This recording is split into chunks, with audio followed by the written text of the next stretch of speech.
Good afternoon to all of you. Mr. Tilak Pushpakumara, the invitees, ladies and gentlemen, and of course, my colleagues. Needless to say, it's a great pleasure to be standing here before you this evening to speak a few words, as Tilak invited me this evening to come and speak as a guest speaker. Because your industry, this summit is a technical summit.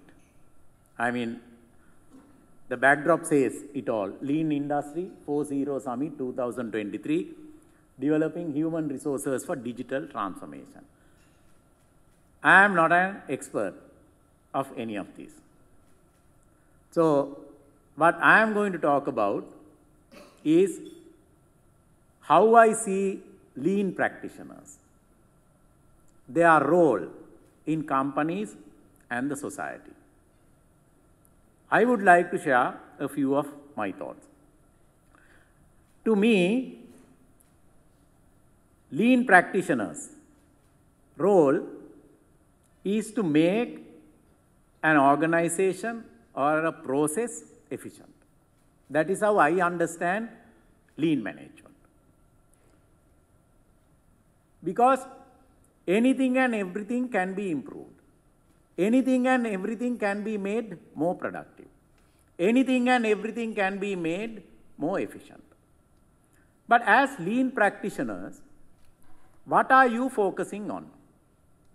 Obviously, you are focusing on managing cost, eliminating waste, trying to achieve zero waste. In your journey to achieve the lowest cost of production of goods and services in your own organizations. Now, in that effort, what I have seen lean practitioners doing in the companies I manage are, they try to understand first what cost means. Because sometimes we see people not fully understanding what cost means. First, you have to understand what is meant by cost. The cost is, to me, as an accountant, any limited resource spent on producing goods and services is a cost. Limited resource. That is what we learn in economics. The resource should be limited. It should not be unlimited. When you spend or expend limited resources to produce goods and services, anything, any limited resource is a cost. So you have to have that basic understanding. I am sure you do. I am not trying to belittle you. I am sure you do. So first and foremost, you understand what cost is really. And then you have to identify what that cost is. You identify in your processes what are the costs you are talking about. Basically, raw materials, it could be labor, it could be maintenance costs, energy, water, there can be so many costs that you are dealing with. But what is important is, how do you keep record of these costs? How do you keep track of these costs? Because in my experience, what I have seen is, many companies, even today, not only in Sri Lanka, but also overseas, don't have proper methods of keeping cost records. Now, what we are familiar with is financial accounting records, keeping financial accounting records. As chartered accountant, I am a chartered accountant. As a chartered accountant, we always talk about financial accounting. We talk about cost accounting, but we don't talk about keeping cost accounting records. How do you keep cost accounting records?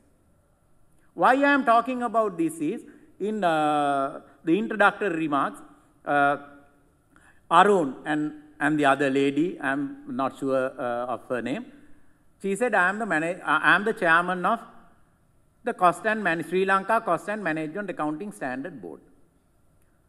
Cost and Managerial Accounting Standard Board. Now there is, as you know, maybe you are quite aware, there is Sri Lanka Accounting Standard Board. that deals with financial costing, financial records, financial accounting. But until 2017, Sri Lanka did not have cost accounting standard board. And of course, I had the good fortune of becoming the founder chairman of that Sri Lanka Cost and Management Accounting Standard Board. Why did we set up that Cost and Management Accounting Standard Board? Because there is a near absence of keeping cost records in our companies in Sri Lanka. We don't keep proper cost records. And that's a huge problem we face in the companies. And that's one of the biggest challenges you will have to face as a lean practitioner. Although we have a broad understanding of what cost is, we don't know how to extract cost. How to extract cost in a proper manner, in an efficient manner, in a structured manner.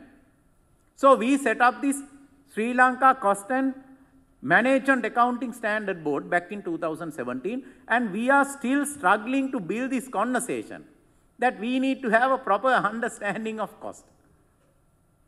You can imagine how difficult this conversation is, because people think they know what cost is.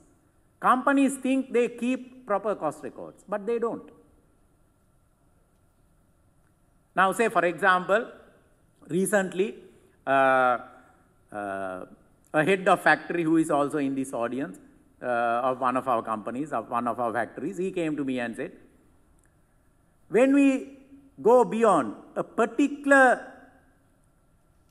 yield, say we achieve 86, 87, 88% yield, he said, beyond 87 or 88% yield, we lose money. So that was an eye-opener to me. Because as an accountant, I understood what he was trying to say. What he was trying to say was, you look at the average cost graph. I hope you have drawn average cost graph. Average cost, when the production increases, when the yield increases, average cost comes down. But at one point, average cost starts climbing up. The marginal cost comes down, and then at some point, it starts going up. So you have to understand at what point the average cost keeps climbing up. At what point the marginal cost keeps climbing up. And at that point, the marginal revenue decreases. I am not trying to say, a technical thing, but when that head of factory came and told me, beyond a particular point of yield, achieving yield, the company loses money, that is what he was trying to tell me. So, what I am trying to say is, in your companies, have you looked at this? Have you drawn an average cost graph? Have you drawn a marginal cost graph? Have you ever asked your finance department to show an average cost graph of your company? Now, that is where I am sure you haven't. I am sure none of you have.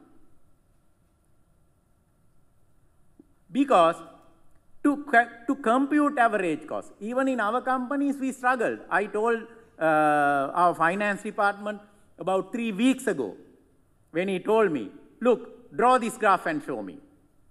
But we struggle to extract records. We have data, we have a big data warehouse, but we don't know how to extract data. We need to extract data to draw that graph, and that demands storage or analyzing long-term data. Not 1 month cost, not 2 months cost, not 3 months cost, not 6 months cost, not a year's cost, maybe 4-5 years cost to understand at one point the average cost starts going up. At what point the marginal cost starts going up.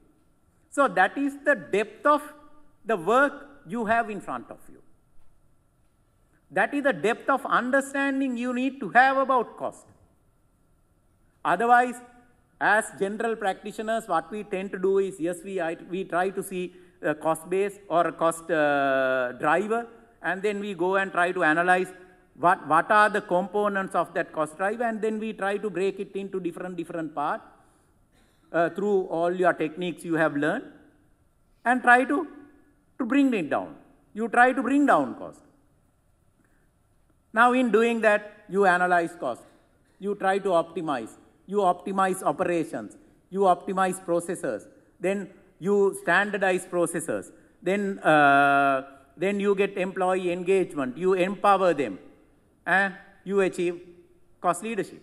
Those are the exercises you do in trying to achieve your job role or execute your job role.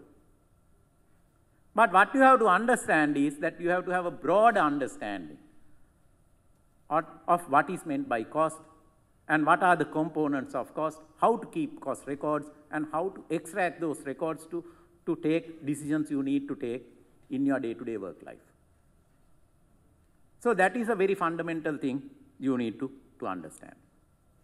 Now, I am not going to talk about a lot of these areas, but I am going to pick a few of these areas and share my thoughts. Now, one area I want to talk about is when we engage in our practice as lean practitioners, there are three fundamental things you need to have to be a lean practitioner, a successful lean practitioner, in my opinion. Number one, you have to have gradual learning. You have to learn this process gradually. That's what Tilak is doing through ILM. It takes a certain period of time for you to gradually learn what it means, because it's a deep subject. It is not a surface subject. It's a deep subject. As I said, there are many, many things we need to understand when we talk about cost. So you have to have gradual learning. Then you train gradually. Gradual training is important. That's what ILM is doing, I suppose. They spend a lot of time, effort to train all of you over a period of time so that you develop a sharp eye to understand inconsistencies. If you don't have an eye to understand or pick inconsistencies, you can't be a good lean practitioner. Because when you look at a process, you should be able to spot with a snap of a finger what are the inefficiencies in that process. And that doesn't come free. That comes with experience. It comes with training. It comes with knowledge. So gradual learning is important, gradual training is important, and thereafter gradual practice is important. You have to gradually practice this. You have to gradually put what you have learned, what you have been trained on, to practice. Thereafter only you will be developing little by little, a sharp eye to understand inconsistent areas. The moment you look at a process, you will see, look, there is inconsistency here, there is inefficiency here. For that, you have to have a sharp eye, like an auditor. The auditor is also, I am auditor, so I have undergone training as auditor. So what that training gave me was to at least keep in mind, look buddy, you have to have a sharp eye to look at cost. You have to have a sharp eye to look at numbers. And if there are inconsistent numbers, I should be able to pick that. If you don't have that sharp eye, then you will not be a lean practitioner, successful lean practitioner. So you have to have that sharp eye. Don't forget that.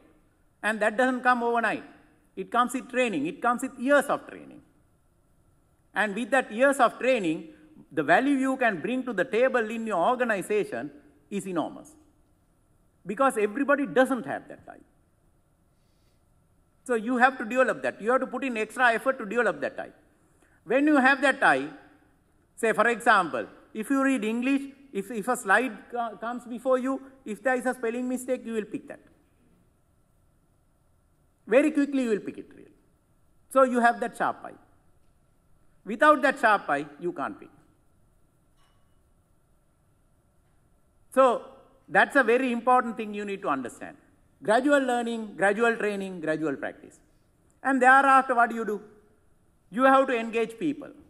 You have to engage your peer groups, subordinates, and also your direct reports in your journey as a lean practitioner. You have to have their engagement. But how do you get engagement? Now, in my experience, most of the time, what my staff struggle to achieve is to obtain that employee engagement. Because employee engagement is not a simple thing. Employee engagement is an important thing and a difficult thing to get. What does employee engagement mean to me as a person running an organization? It means three things to me, employee engagement. Employee engagement to me, first and foremost, means direction. What is the direction? What is the direction we are showing to our employees? If we are on a lean journey, if you are trying to make a process improve, make it more efficient, then you should have that wide awareness in your organization. This is exactly what we are trying to do. So that everybody is on the same page. That direction is very important. You have to have proper direction as to where, as a lean practitioner, you are taking your employees. What is the final destination? Once you get that direction, comes alignment. There could be direction. We know where we are going, but we are not aligned. Employees are not aligned. Employees' interests are not in line with the lean practitioner's interest. So you have to have that alignment. How do you achieve that alignment? Through reward and recognition schemes.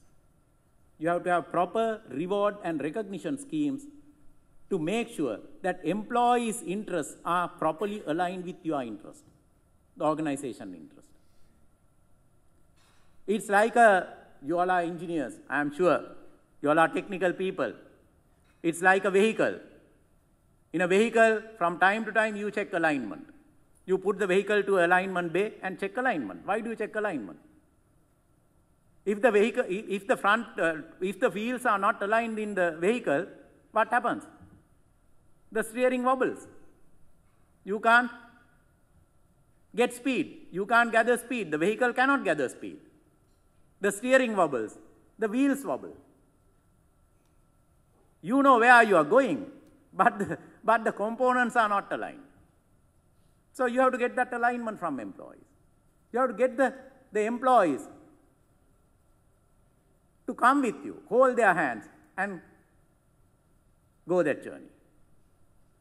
If you don't concentrate on that alignment through proper reward and recognition schemes, then you will not get the employee engagement. Once you get to get the employee engagement, of course, you need to empower them. Empowering employees sometimes mean to people as powering over employees. It's not powering over, giving them more power. You have to give employees more power to do their task, not power over employees. Very important to understand. If you don't engage and empower employees, then you will not be able to achieve results. Once you have direction, once you have alignment, then you get employee commitment. If you have direction, if the employees are aligned, then automatically you will get employees' commitment. If you don't have that, if you don't have these three components, your lean journey will fail. Now, I would like to draw your attention to what I said earlier. Have you ever thought of where the average cost starts climbing in an organization? Where the marginal cost starts climbing in an organization? That is where the reward and recognition scheme should be properly aligned. Because what often happens is, after a certain point, your reward and recognition program will tend to reward employees in a disproportionate manner to achieve the desired results. So that is very important. That is why you have to have a clear mind, a clear idea as to how this average cost graph will behave in an organization. Otherwise, without your knowledge,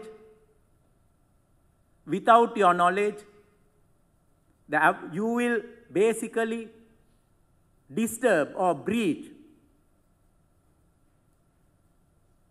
that average cost graph by trying to recognize and reward people in a disproportionate manner when you, in your efforts to cut waste in the organization. By doing that, you will only add cost to the organization. So I think that is a very important concept for you to understand.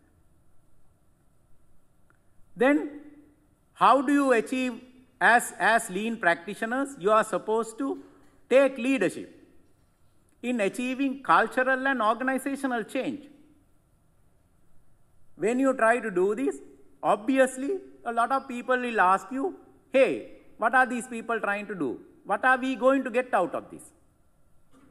Because employees' commitment cannot be obtained unless you show them what is in it for them. In Western countries, why productivity and efficiency have been driven to a very high level is because there is very high reward and recognition in those countries. Because employees know exactly what is in it for what I do. And we should be able to show that to our employees. What is in it for you? And that drives cultural and organizational change. If you don't drive that cultural and organizational change as lean practitioners, you will not be able to achieve desired results again. Now, what I want to tell you is, it is easier said than done. Achieving cultural and organizational change is easier said than done. Because what we have to understand is, as a managing director of a company, who are the lean practitioners? Lean practitioners are relatively junior employees in the organization. Okay, they have the commitment, direction from the top of the organization, the support, but actual execution is done by relatively junior or middle and maybe upper middle level employees. They may not be able to achieve that cultural and organizational change. Say, for example, if as a managing director, I am not listening and fully supporting or fully understanding what our lean practitioners come and tell me, then how do I motivate them? And that is one key problem lean practitioners have in organizations. Because the top management does not have a full understanding of what lean management or what lean practice entails. So it's important for you to create a forum, not only to educate your peer groups, but also your direct reports or the superiors. Because superiors also should understand what exactly you all are trying to do. Otherwise, you are, fighting a lone battle in the organization. You will be fighting a lone battle, and the employees will start pointing fingers at you, saying, look, these people are trying to get, the hell out of us, so to speak. So it's important that you have this alignment from top to the bottom. And in that,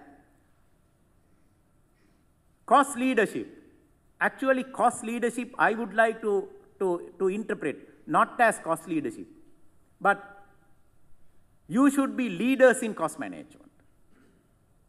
You should be leaders in cost management, not achieving cost leadership. Your role should not be to achieve cost leadership, actually. My topic is your role in achieving cost leadership, but I would like to define it as leaders in achieving cost leadership. You should take the leadership in achieving cost leadership. How do you take leadership? How do you take leadership? Now, that is the most critical question. Now, all this time, the conversations I have listened to in our organization, and I have attended many programs of ILM, what I have seen is basically a focus on one distinct area. That area is, now, as I said, I am the chairman of Cost and Management Accounting Standard Board.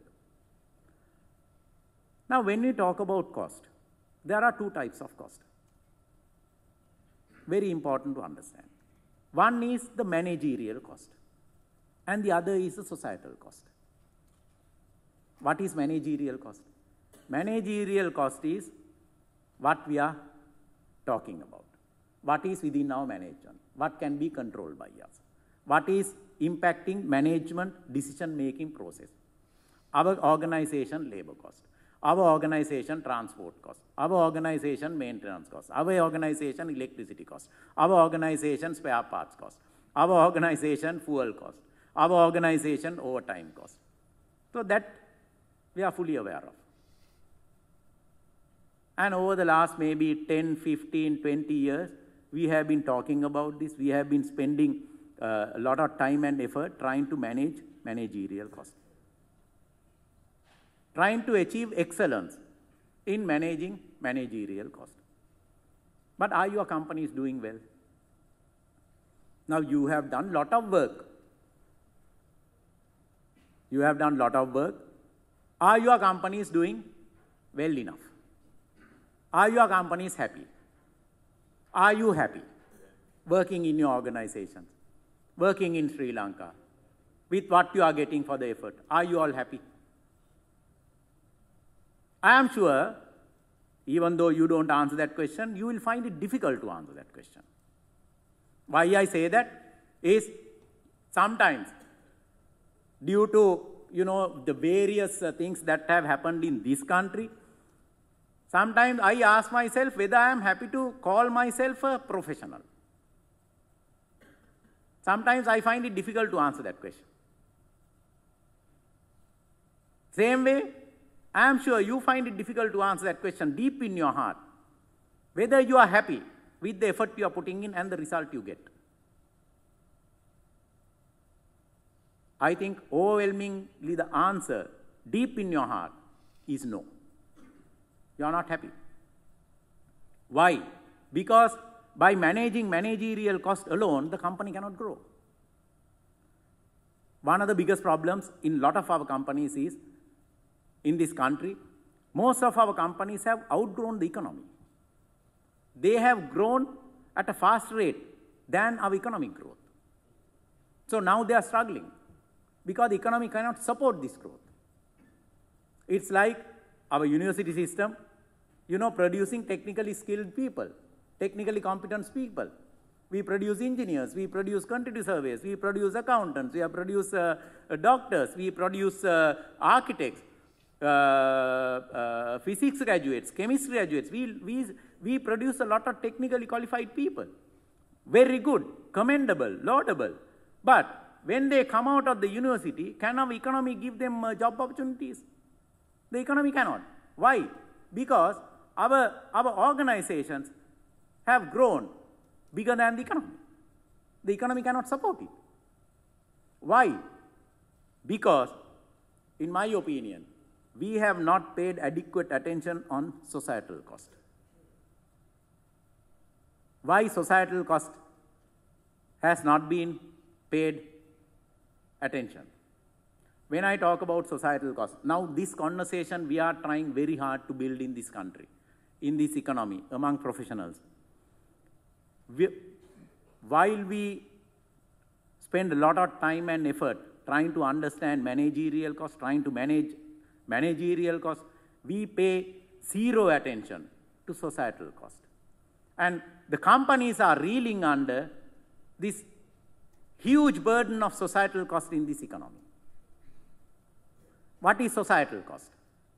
Cost of electricity, cost of energy, cost of education, cost of transportation, cost of water, cost of ports and services, cost of aviation, cost of labor in terms of productivity, labor laws and things like that. What is the societal cost? Now, easiest example is when we take electricity. Now, when we had this electricity hike a few months ago, how many companies collapsed? How many companies collapsed? Maybe those companies have excelled in achieving managerial cost efficiency.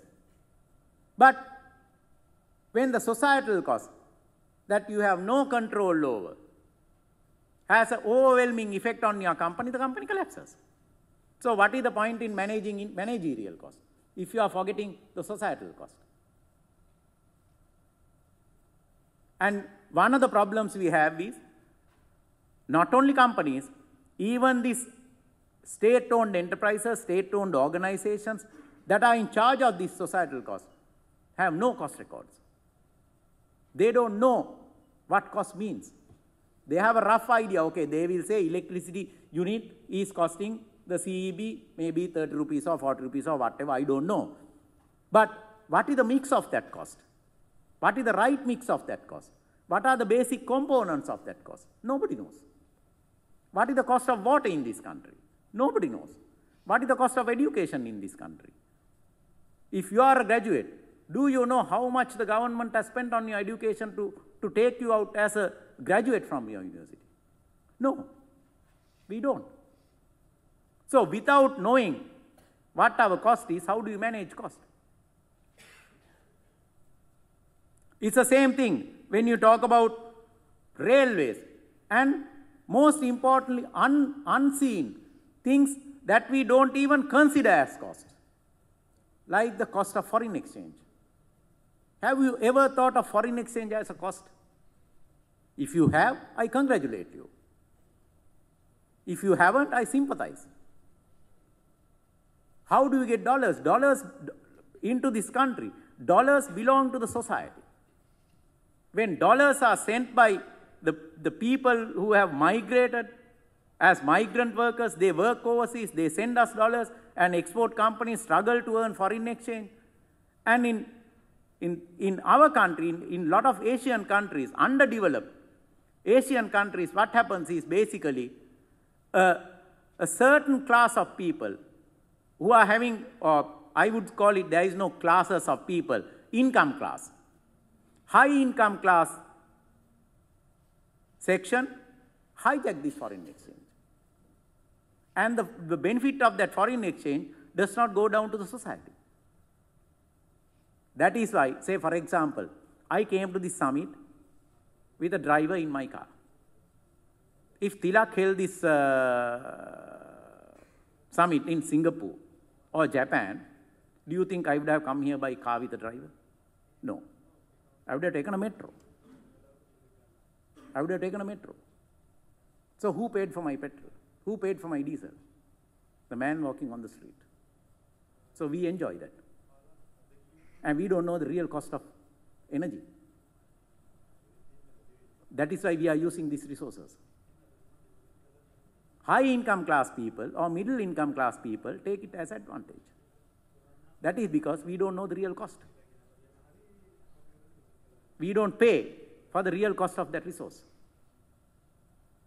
You have to think about this. That is the role of a lean practitioner. Cost of interest rates. Cost of interest rates, have you ever thought of? No. It's a societal cost, not a managerial cost within the organization. You can't sufficiently manage interest cost in the organization because it is dictated by somebody. But do you understand why our interest rates are high? What is the real cost of interest rates? What are the inefficiencies in that interest rate? When you say 13%, 14%, 15%, 16%, if your rejection rate is 15%, 16%, 17%, 18%, 19%, 20%, you will understand. But when the rates go up, do you understand why? You don't. There is no discussion among lean practitioners. You are trying to champion cost management, forgetting 80% of the costs that impact your organization. But if you forget that, your companies collapse. Now, if there is another round of electricity hike, as speculated, some more companies will collapse. Some more companies will collapse. Because on one hand, they have been having the benefit of not paying the actual price for the resources they consume. When the resources price increase, the company struggle because it is not within your capacity to manage that cost. So these are important aspects you need to understand. Now, when you manage the managerial cost, forgetting the societal cost, like I gave you that example earlier on, it's like a vehicle. The two front wheels are not turning in unison. One is trying to be efficient, one is not efficient. One is wobbling, huge tire waste. So how do you get the speed? And you are putting all your effort to turn one wheel. It will not work. It will not work. That is why it has not worked in this country. That is why companies are trying to go overseas to grow, because this economy does not provide that space. It does not provide that space. Why? Because we are not managing our societal cost. We have not made any contribution towards managing societal cost. You might say, no, it is in the hands of politicians. It may be, but you have to have that conversation. You have to give that direction. You have to create that conversation, big conversation. Look, we are interested in this. And we know this is how it has to be done. If you keep silent, nothing will get done. Because not to do is to the advantage of the people who manage. Why are we managing our companies, trying to be efficient? Because our stakeholders are looking at us. Our employees, year by year, every year, they are asking, will we get better bonus this year? They will ask, will we get a better salary this year? What will be our salary increment? That is why we are trying to be efficient. So if you don't create that conversation in the society, why should they be efficient? They will never be efficient. And these days, there is brain drain. But to me, it's not brain drain. To me, it's body drain, really. Anyone with a physical body, breathing, is trying to leave this country. Are they trying to go to another country where the societal cost is low? No. All these countries that people try to go to have higher societal cost. Higher societal cost means actually low societal cost, but you pay for the actual cost. Here we don't pay for the actual cost. Actually, it's a poor, low-income people who pay for the actual cost. That is why in Sri Lanka, cost of living relatively is very high relative to the income of people. I think probably one of the highest in the world, relative to the income. But if you are trying to go overseas, if you are trying to go to Australia, if you are trying to go to European countries, in all these countries, you will pay at least double the price of petrol, at least double the price for diesel, at least double the price for electricity. Their actual user will pay. But here, actual user does not pay. That is because you have not created that conversation. You have failed in that duty. Because years of effort, years of training you have got, years of learning you have got, years of practice you have got. You should be able to put to practice, apply proportionately to where it matters. If societal cost demands 70% of your attention, you have to give 70% of your attention to that. But if you give 70% attention to 30% of the cost, then the job will not be done. That's what we have been doing all these years. That's what we have been doing all these years. So, my request is for you to try and understand what actual cost of resources means. Whether you can make a contribution to create awareness, educate people, what actual cost of resources is. And that people should pay for the actual cost. Not waste, not corruption, not any unproductive processes. And if you see these processes in the economy, if you see these processes in the society, then you should be able to talk about that. Now, say for example, 2 months ago I went to the RMB to renew my driving license. Every 8 years, we have to renew our driving license. I had to go to 10 counters. I went to 10 counters. I counted and went to 10 counters. 10 counters means 10 queues. 10 queues. In an organization, will we tolerate that? We will not. We will not tolerate that in an organization. You are supposed to identify non-value-adding processes, non-value-adding procedures, and cleanse them. But when the society creates one non-value-adding resources or non-value-adding processes and procedures, we keep quiet. So you should not do that. If you do that, if you keep silent, you are not doing justice to the country that gave birth to you. You are not doing justice to the country that fed you. You are not doing justice to the country that educated you, that gave you employment, and finally, give you space to bury you when you are dead.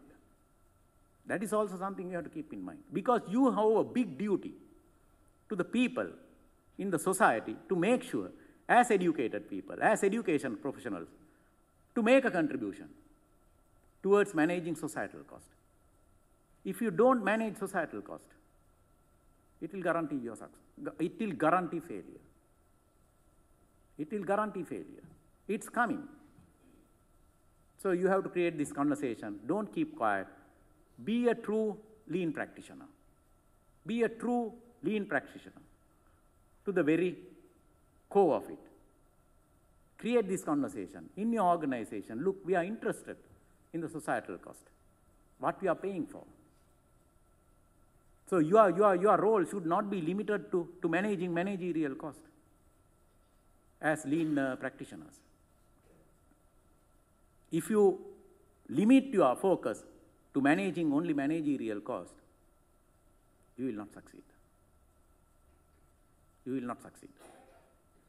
You will not succeed the way you want. You can't. And we will continue to see this brain drain as the economy struggles under this heavy burden of very heavy societal cost in this country. So I wish you all the best, and I wish you courage to create this conversation in the society as lean practitioners, that you are interested not only in managing managerial cost, but also the societal cost. Thank you.